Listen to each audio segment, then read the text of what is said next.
sarili ng Panginoon, yung paggawa para sa Panginoon. Ngayon na, tomorrow might be too late. At kapag atrasado lang ang buwan, sasabihin mo, sayang. Di ba na ani, nagkaroon na siya ito, ang panalis mo, sabi mo, dapat ko rin nagagawa, di ba? Just like what is happening today, in the spiritual realm, yung nangyayari, nalulunod na sila sa Espiritu ng Diyos, ay hindi ka pa nakaapak.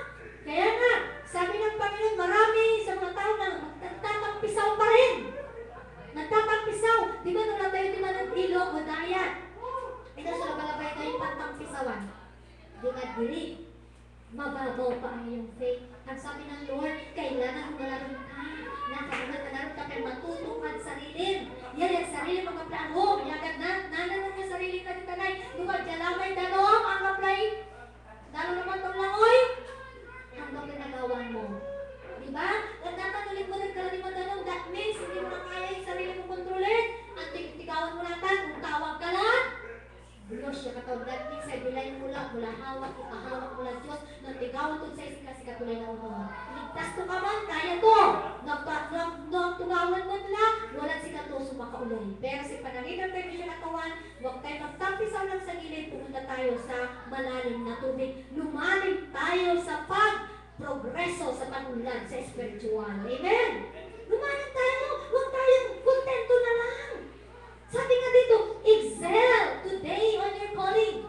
Kaya nga, you are saved to serve. Kaya nga, niligtas ka para maglingkod. Hindi ka niligtas para sa mundo. Kami niligtas para sa langit, para sa Panginoon. Amen po ba?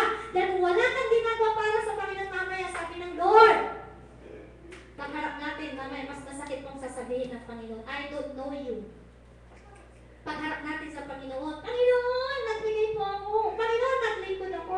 Anong ginawa mo? Anong ginawa mo? Dahil niligtas kita, anong ginawa mo sa akin nung nasa lupa ka? Anong ginawa mo araw-araw? Ilang taon? Anong ginawa mo? Panginoon, nag-serve po ako sa iyo. Ay, kasangti po ako. Ang sabi ng Panginoon, diniscover mo ba kung saan ka doon? Saan ka nung calling? Anong ginawa mo? Nung ikaw'y nasa lupa?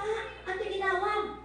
Marami tayong sinasabi sa Lord. Pero pagdating ng panahon, pagharap daw natin sa Lord, sabi ng Bible, hindi tayo makakapag-praise out sa Lord. Sabi ng Lord, nakakailang masakit ang takakabataranggan siya.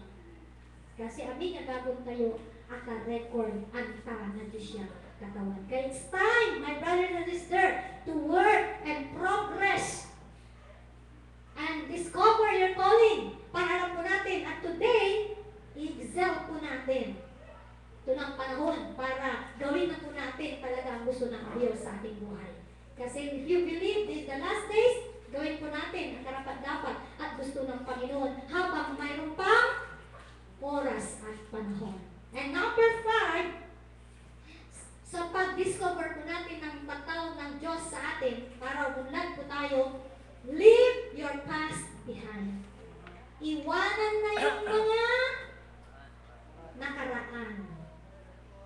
Dahil sabi niya, failure yesterday, eternally gone. Kung ikaw may nagkamali or may mga frustrations ka o lugi ka at nunutong mo lima, yagawa, walang mangyayari. Mamalyang miserably buhay mo. Sabi nga nila, failure yesterday, eternally gone. Ang pinagawan mo, wala man ipawin. That is misery. Pero, ang gano'n ay tagumpay, dilay mo, kanto, bilang, walay nawan mo, o walay accounts ka malakot, that tagumpay, mawawala din yan, eternally gone din yan. Pero, isipin mo yung bukas, dahil walang misteryo, yung mga pananaw. And today, itong araw na ito, is a gift from the Lord. You have to discover it kung anong mystery ibigay niya bukas. To note this word, note these things, yesterday, misery. Tomorrow is a mystery, but today is a discovery. Today, dinidiscover mo ang iyong buhay. Today, i-evaluate mo ang iyong buhay. There is a great gift from the Lord. Discoverin mo yun. Bakit? Malay mo bukas. May misteryo na gagawin ng Diyos. But don't leave your past behind. Huwag kang mamuhay sa nakaraan. Kasi ang nakaraan, eternally gone. Miserable na yan. Hello? Ito yung mga bagay na dapat natin isipin. Sabi nga niya sa Philippians 3:13, effects of yesterday, forget it. Dahil we might stagnant today.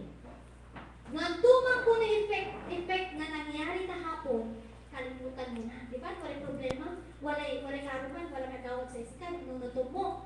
Ang tinatawag si ka ng muling mo naman. May problema, karuman, nunutom mo natin. Ang tinatawag si ka, isip mo may problema.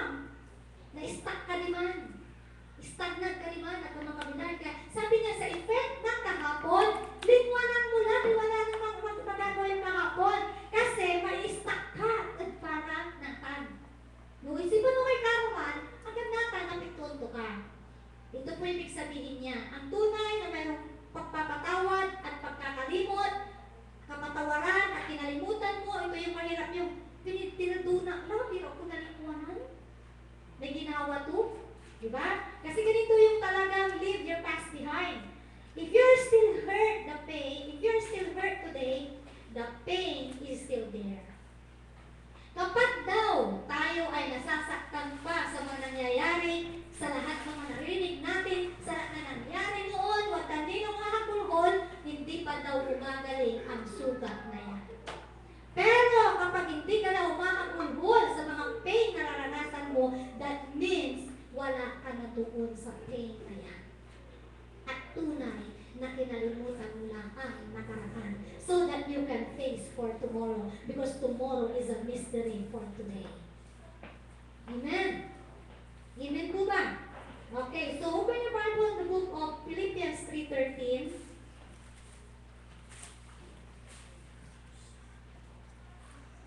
Pilipos.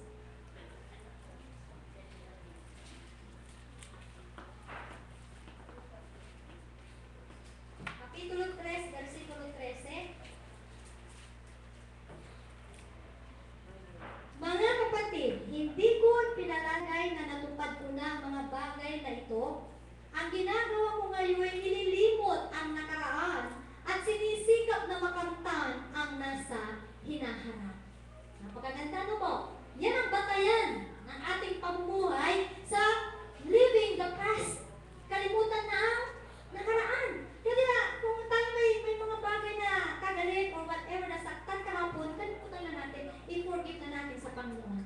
Kasi sabi niya dito, hindi na natin ipinapalagay na natupad ko na ang mga bagay na ito.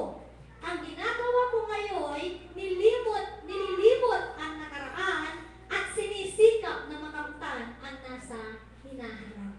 Okay, sikapin natin yung maganda na bibigay ng kinabukasan. Okay, sa